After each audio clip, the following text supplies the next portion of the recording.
What is up YouTube? This is Reckley with another video. Today I would like to show you guys how to use ChatGPT if I was starting out making music in 2023. So there is two ways I would use ChatGPT to learn how to make music. Number one is get the chatbot to make stuff for you, like chord progressions and melodies and stuff like that. But the other way is to use it as a kind of like Google and let it explain to you what different things are, different concepts. So I'm gonna show you here. If I write something in the chatbot like explain EQ in music production, like I was 5. So this is the good part. Like imagine you have a big bag of toys and you want to play with your favorite toy, a red car, but there are a lot of other toys in the bag that are just getting in the way, making it hard to find the red car. That's what EQ does. It helps you find the red car toy by making the other toys quieter. So this is an amazing example of how you can use this chatbot. I use it all the time when I'm studying, just to make it like explain things for me that I don't understand. Like maybe my lecturer, he's explaining something, I don't quite understand it. Then I put it into the bot and like said explain it like I'm 5, or explain it in an artsy way, like compare it to something else. And I think this is a good way for you to learn, because just googling, it can take hours to google stuff like this. So here you have an easy explanation of what like EQ does. Of course there's nothing like going in the DAW and EQing and just trying it out. Let's see what you can find out by yourself. But having a bot like this explain this is sick. I like it very much. You can also use it for other things. Like,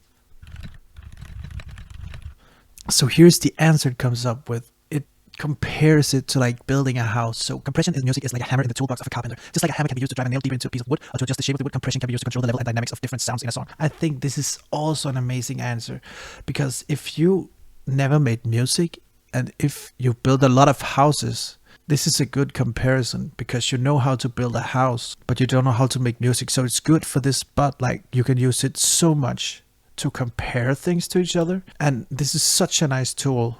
It's like the new Google.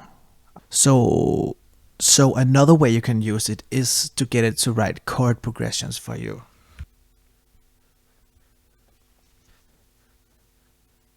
So this is pretty generic, but it'll still tell you why these chords are good together. So you can transpose it like to E or something. So I'm gonna try that. So it just transposed this chord progression to E, and you can see it'll still explain. It's kind of generic because it's the same as up here, but you can get like, if you want a specific thing, like if you want a specific theory question, you can ask it. So here you have the answer. It's because it's the relative minor of any major. And if you don't know what a relative minor is, you can just ask the bot what a relative minor is, which is very good for because like you can get the exact answer you want out of this. Have you ever heard of the circle of fifths? So this is gonna generate an answer. I'm gonna cut to when it has the answer, of course. So imagine you're a painter standing in front of a blank canvas with a set of paint colors arranged in a circular pattern around you. This circular pattern is called the circle of fifths. This is pretty accurate actually. You have the circle of fifths right here, which kind of looks like the color thing that you would learn in school. It kind of looks like this color wheel here. So you can really compare these two actually. And it works kind of the same way. So that's what it will explain you when you ask for that, which is very nice. Like now just as a painter can mix colors to create new shades and hues, a musician can use circle of fifths to create new chords and progressions. For example, you might start with a basic C major chord, then move clockwise around the circle to G major, where you can add the color orange to create a G major chord. This is such a perfect explanation, especially for beginners, because I'm sure you know like something about colors because you've done it in school, like sat and painted something in school or something. So you kind of know the way around it, but this is a good way to, again, like this spot should be used this way, at least in my opinion.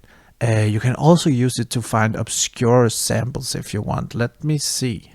So now you can see they listed 5 obscure classical pieces that I can consider sampling, like, and there is a little description too. So like for example, if I go to YouTube and find excuse my French, I don't know French, Le Tombeur de Coupin, you can see like 351 and 551 views. So here's another one, but it's kind of obscure, I think. Like you can always go to the bottom and sample something obscure.